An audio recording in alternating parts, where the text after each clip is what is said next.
Baik, selamat pagi untuk teman-teman semua. Di sini pagi hari ini kita akan memulai sesi pembelajaran mandiri kita.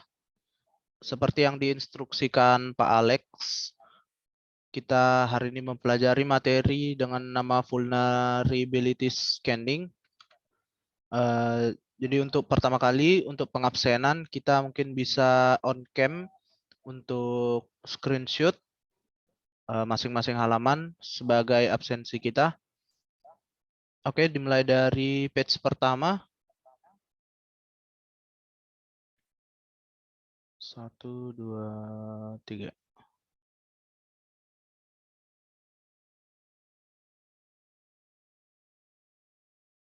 Oke, page kedua.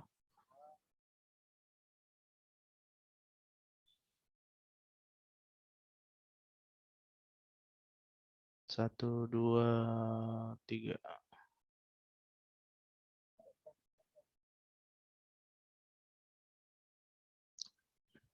Oke, untuk pembelajarannya kita menonton video yang telah diberikan Pak Alex sebelumnya. Video ini juga udah di-share di CIS, jadi bisa diakses beserta slide-nya juga.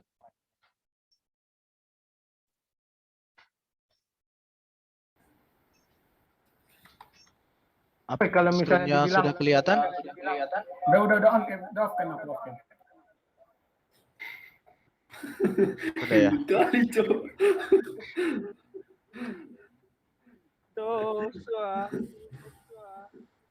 Dari siapa?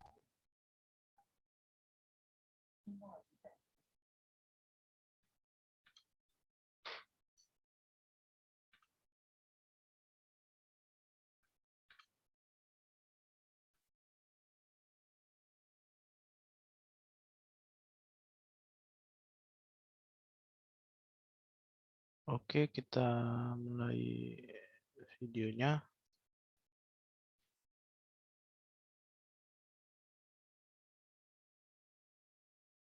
Teman-teman bisa menonton ini sebagai materi pembelajaran kita. Oke, kita mulai. Halo rekan-rekan mahasiswa, berikut adalah video materi untuk week 5 yaitu vulnerability scanning. Di sini adalah outline dari materi kita. Yang pertama konsep, kemudian ada assessment solution, scoring system, assessment tools, dan assessment report. Objektifnya adalah pertama kita harus mengetahui vulnerability research dan vulnerability classification, kemudian vulnerability assessment atau proses dari assessment terhadap vulnerability, celah ya, vulnerability management, kemudian pendekatan-pendekatan terhadap solusi untuk vulnerability assessment, kemudian perbedaan dari toolsnya, kita mengenal scoring system, assessment tools, dan yang terakhir adalah assessment report. Vulnerability research atau riset terhadap vulnerability ya. Ini adalah proses untuk mencari tahu potensi celah dan sistem yang mungkin ada bagian yang mungkin terbuka sebagai jalan dari suatu kegiatan penyerangan akan terjadi.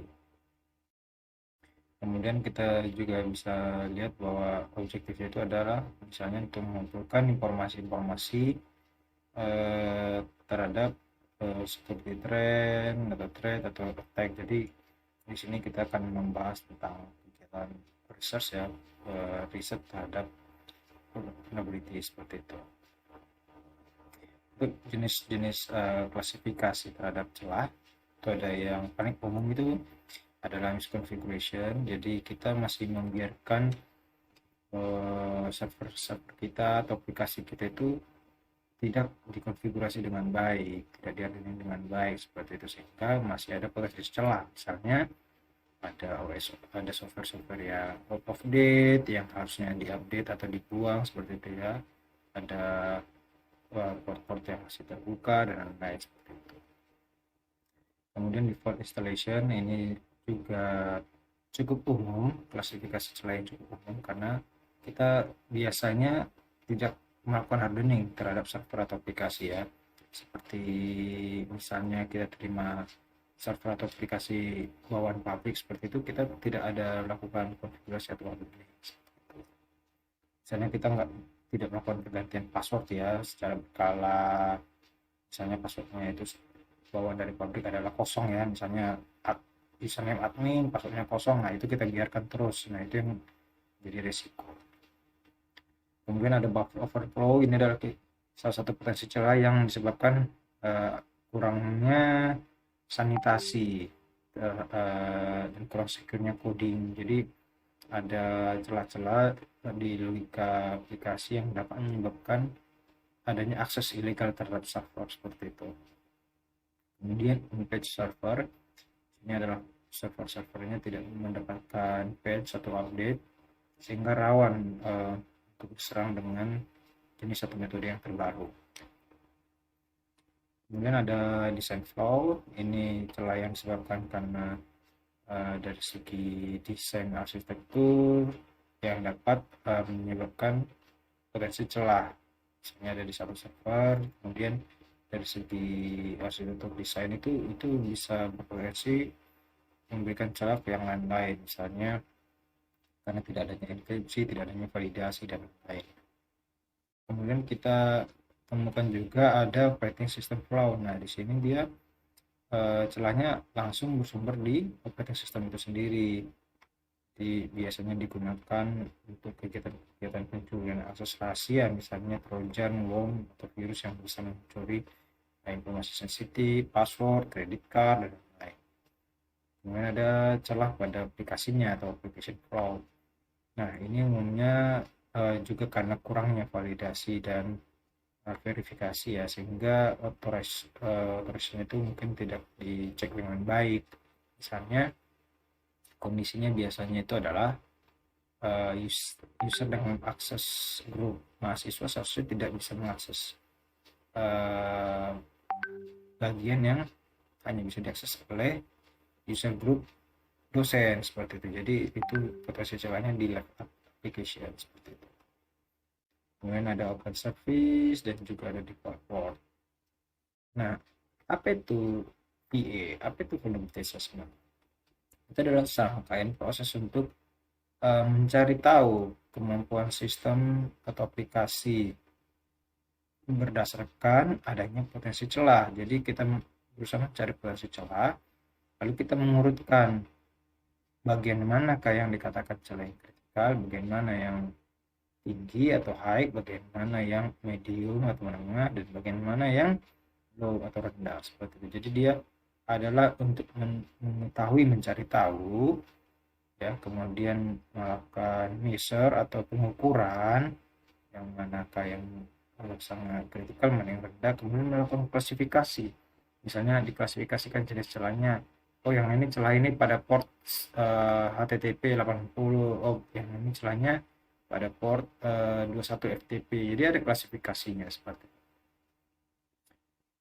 Tujuannya tadi untuk memberitahu adanya potensi kelemahan pada sistem yang bisa saja dimanfaatkan untuk tindakan ilegal atau exploit. Kemudian kita juga menggunakan biasanya tools-tools yang digunakan untuk scanning vulnerability ini itu menggunakan suatu indeks yang disebut dengan Common Vulnerability and Exposures atau CVE. Nah, itu diterbitkan oleh security bulletin yang biasanya dibuat oleh para security software vendor ya. Jadi misalnya ada perusahaan security A, mereka aktif melakukan penelitian terhadap potensi celah, kemudian mereka memberikan indeks atau label. Oh, ini potensi celah baru nih, dia ada di server ini, ada di port ini. Ya, ini yang akan terjadi, bagaimana cara memperbaikinya ya, mereka itu ada indeksnya seperti itu.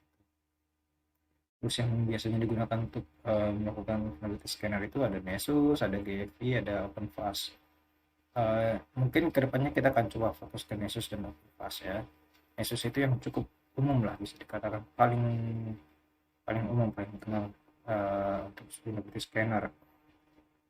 Tapi dia bersifat komersial dan dia ada lisensi khusus, jadi hanya untuk kalangan-kalangan profesional aja ya yang punya lisensi Nessus.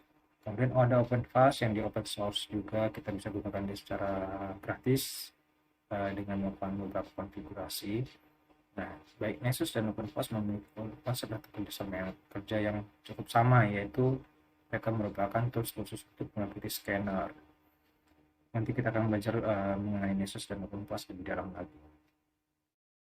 Jadi yang akan dikumpulkan oleh para tools scanner tadi adalah misalnya apa sih versi OS-nya, IP-nya atau portnya yang terbuka apa, potensi celah misalnya dari segi password yang lemah dan lain seperti itu. Kemudian ada batasan dari vulnerability assessment. Pertama, kita itu hanya terbatas dengan waktu ya, jadi misalnya kita melakukan scanning vulnerability itu sekarang, nah itu tidak menjamin bahwa server ini akan aman selamanya, karena kan kita melakukan pengujiannya sekarang nih ya, berarti kan akan ada nantinya potensi celah-celah baru yang ditemukan nanti di masa yang akan datang. Nah, jadi oleh sebab itu kita perlu melakukan vulnerability scanning itu secara berkala, sehingga perlu dilakukan update tools, update OS atau update tools juga ya, tools scanning tadi diupdate seperti itu. Untuk referensinya kita ada di SCONSIL dan C10. Kemudian kita lanjut ke bagian tipe dari vulnerability assessment. Itu ada assessment secara aktif, jadi kita menggunakan tools scanner ya untuk mencari tahu host, service atau celah. Kemudian kita menggunakan assessment pasif, kita melakukan monitor, jadi melakukan sniffing terhadap network traffic ya, untuk mengetahui apakah ada server yang aktif, service yang aktif atau aplikasi dan lain.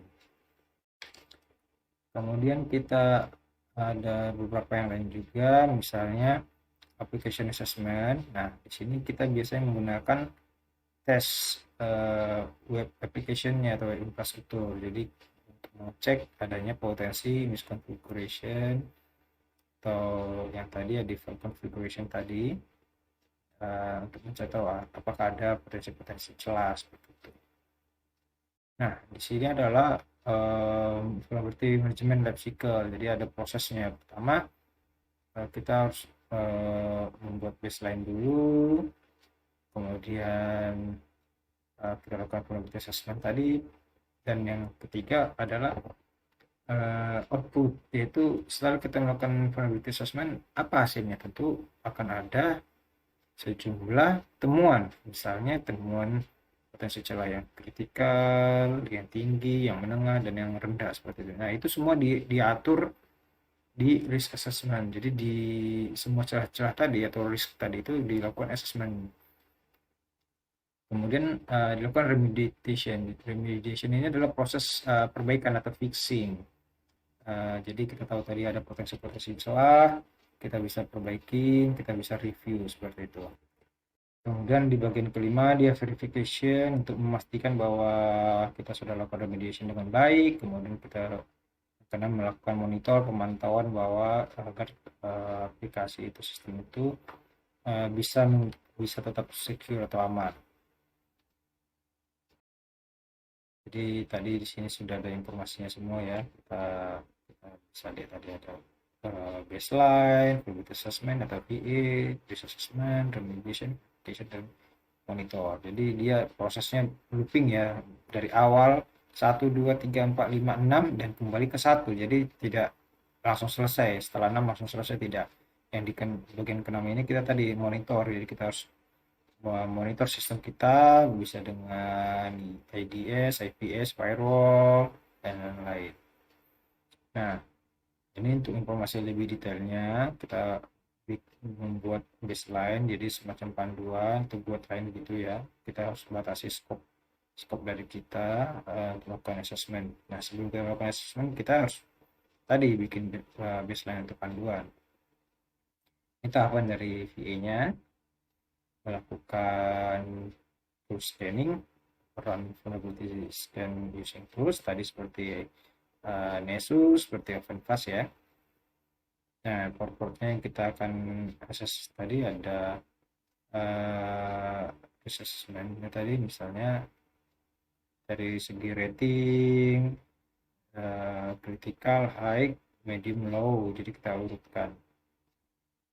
Nah, jadi sebenarnya cukup simpel. Kita cukup 3 bagian aja, yaitu pre-assessment yang membuat panduan, assessment atau vulnerability assessment-nya, yaitu untuk menjalankan tools scanning, dan yang ketiga itu bagian assessment. Jadi setelah dilakukan assessment itu apa yang berikutnya kita lakukan? Ya tadi outputnya pertama risk assessment, remediation, verification, dan monitoring yang akan nantinya kembali ke pre-assessment seperti itu. Jadi dia prosesnya looping ya, seperti tadi yang ada di gambar.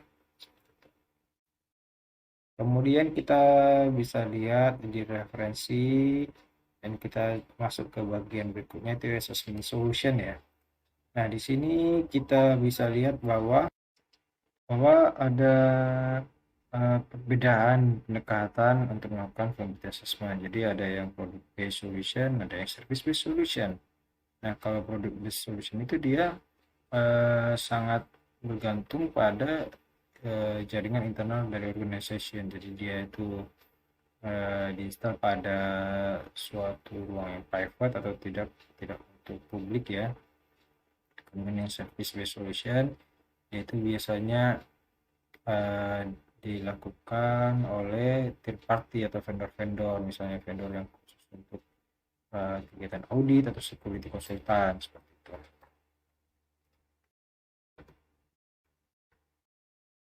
Kemudian ada tree based assessment, ada interference based assessment. Nah, kemudian apa sih yang kita peroleh dari solusi terhadap vulnerability scanning? Pertama, kita harus menemukan titik-titik yang strategis untuk melakukan sejumlah teknik scanning, karena tadi tujuan kita kan melakukan evaluasi ya, mencari informasi yang mana potensi celah. Jadi menentukan titik yang strategis itu juga penting. Nah, tipe-tipe dari tools yang kita gunakan itu terdapat 6 tipe vulnerability assessment tools. Ada yang host base, ada application layer, dan yang keenam hingga yang keenam yaitu location atau data estimate tools. Kemudian kita bisa lihat bahwa sebagai contoh misalnya application layer vulnerability assessment tools, yaitu dirancang untuk bisa melakukan analisa pencarian informasi terhadap semua jenis operating system dan aplikasi. Jadi dia fokus ke application layer seperti itu. Nah, kemudian ada juga yang namanya tipe tools yang aktif dan yang pasif. Yang aktif dia tadi akan secara aktif melakukan pengecekan terhadap potensi celah pada sistem sehingga dapat menyebabkan traffic yang tinggi pada jaringan dan dapat mengkonsumsi bandwidth juga seperti itu.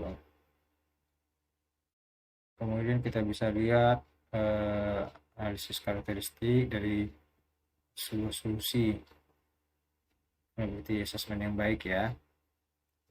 Dia misalnya menggunakan database yang update sehingga memastikan bahwa proses assessment ini memang perlu dilakukan, karena apabila kita tidak melakukan update terhadap tools, banyak potensi-potensi celah yang baru yang kita mungkin tidak bisa deteksi begitu. Jadi di sini kita juga diberi informasi untuk memilih vulnerability assessment tools. Jadi tools itu harus bisa melakukan testing ya terhadap 30.000 jenis potensi celah. Jadi tools itu bisa dikatakan layak apabila dia punya 30.000 sejumlah 30.000 skenario testing yang mampu mendeteksi sejumlah celah. Kemudian juga untuk melakukan scanning, jadi mampu menjalankan sejumlah tes-tes yang dipilih dan bisa melakukan scanning terhadap sistem seperti itu. Juga mampu memberikan laporan yang komprehensif yang detail. Nah, kemudian tambahannya juga adalah mampu melakukan smart search, jadi bisa menghemat waktu ketika melakukan pencarian celah. Kemudian tugas praktisnya adalah, nah ini juga penting karena dalam dunia real, dalam dunia industri atau dunia kerja, cyber security, kadang-kadang kita lupa untuk prepare kondisi terburuk. Jadi kadang-kadang kita lupa untuk melakukan backup, misalnya lupa membackup database, lupa membackup halaman webnya, kontennya, seperti itu. Bahkan juga mungkin lupa membackup konfigurasi dari firewall, router, dan lain-lain. Padahal itu sangat perlu. Jaga-jaga kalau misalnya hasil VA-nya di luar prediksi kita, misalnya VA-nya terlalu abuse, terlalu aktif, itu memang berpotensi akan merusak atau menghancurkan database, web server, firewall, dan lain-lain. Jadi dalam beberapa kondisi mungkin server-server tersebut akan mati, akan down karena terlalu banyak banjir traffic tadi ya. Seperti kita tahu tadi ada active vulnerability tools ya. Dia akan mengkonsumsi banyak bandwidth sehingga berpotensi juga menghabiskan bandwidth dan membuat server menjadi blue screen seperti itu. Kita harus bisa backup, antisipasi. Kemudian kita perlu melakukan exclude port-port yang mungkin sensitif, port-port yang lemah yang kita butuhkan. Jadi apabila memang kita merasa ini port ini kita butuh ini tetap hidup, jangan diganggu, seperti itu. Kita bisa exclude. Referensi ada di sini. Kemudian kita lanjut ke scoring system. Nah, tadi kita sudah bahas ada yang namanya CVA untuk salah satu indeks melakukan scoring. Nah, kenapa scoring sistem itu diperlukan pada vulnerability tadi? Tujuan kita VA kan mendeteksi dan mengurutkan. Nah, untuk mengurutkan pasti ada rating, ada yang kritikal, ada yang high, medium, dan low. Nah, seperti itu. Jadi dia itu semua diatur pada scoring system vulnerability. Ada yang dalam bentuk CVSS, ada yang CVE atau yang NVD. Nah, ini apabila kita menggunakan CVSS atau Common Vulnerability Scoring System. Kemudian untuk menggunakan CVE atau Common Vulnerability and Exposures. Nah, kemudian yang untuk NVD atau National Vulnerability Database ada di sini. Nah, untuk literaturnya terhadap riset-riset vulnerability ada sejumlah informasi ya. Misalnya kita bisa lihat exploit database itu http www.exploit-db.com yang biasanya kita lihat pada halaman website Kali Linux ya. Kemudian Rapid7 www.rapid7.com juga kita bisa dapat informasi yang banyak terhadap riset-riset vulnerability karena mereka juga membuat tools-tools yang bagus terhadap vulnerability assessment tools, salah satunya yaitu Nessus ya kalau tidak salah ya. Kemudian kita bisa lihat juga misalnya CVE detail, Windows security, dan lain-lain. Nah, kemudian untuk assessment tools, kita di sini fokus pada assessment tools. Kita bisa menggunakan cukup banyak tools, ada Nessus, ada GVLAN Guard, ada Nito, ada OpenFlash, ada Retina, dan lain-lain. Misalnya apabila kita menggunakan Qualys, dia tampilannya seperti ini. Untuk yang Nessus dia tampilannya dari website enable seperti ini. Kemudian menurut saya sejauh pengalaman saya Nessus cukup banyak digunakan karena faktornya juga banyak. Salah satunya adalah Nessus memiliki kemampuan YARA Signature Database. Itu umumnya digunakan untuk melakukan pendeteksian adanya potensi celah. keamanan yang disebabkan oleh infeksi dari malware. Misalnya kayaknya kita menduga servernya sepertinya ada potensi terinfeksi oleh virus atau botnet atau malware gitu ya. Nah, dia memiliki Yara database, jadi nanti kita bisa perintahkan Nessus untuk melakukan scanning khusus untuk malware detection. Itu salah satu kelebihan Nessus yang diterima di dunia industri seperti itu. Ada kayak VLAN Guard, kemudian ada Nikto yang cukup umum kita kenal, kemudian ada OpenVAS, dia open source, kemudian ada Retina CS, Sign, ada MBSA, dan tools-tools yang lainnya seperti misalnya Bursuite yang bisa kita gunakan sebagai lokal proxy ya, jadi kita bisa intercept, kita bisa lakukan monitor traffic seperti itu. Kemudian ada Phonetics juga, Web Vulnerability Scanner, salah satu scanner yang cukup bagus, yang cukup ramah, cukup mudah digunakan juga, dan laporannya sangat detail. Kemudian kita masuk ke assessment report. Nah, assessment report atau laporan dari proses assessment itu tentu tadi selain kita sudah melakukan identifikasi celah, pengurutan celah, kita harus ada outputnya, yaitu tadi solusi dan cara memperbaiki. Nah, supaya semuanya bisa rapi dan mudah dipahami, untuk ruang review misalnya atau tadi remediation, kita harus ada report. Jadi situ akan menjelaskan bahwa ini adalah laporan terhadap vulnerability assessment kita sudah lakukan tadi. Jadi kita menggunakan vulnerability scanning tadi, ada reportnya, ada laporannya, kemudian dari laporan itu kita lakukan analisa, misalnya informasi yang diperoleh apa potensi celah yang terjadi, apa informasi yang bisa diambil oleh attacker seperti itu. Jadi dia juga ada informasinya, misalnya node-nya, OS, tanggal, dan lain-lain, service-nya, classification celah, assessment, dan lain-lain.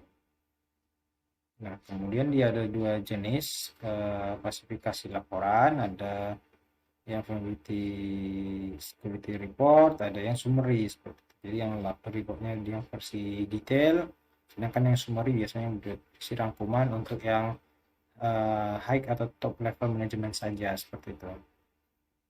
Nah, ini adalah tugas, silakan dilakukan. Referensinya kita ambil dari Sikonsip dan C10. Bila ada pertanyaan, silahkan. Bisa disampaikan pada grup atau japri atau pada sesi tatap muka tanya jawab nanti sore. Terima kasih.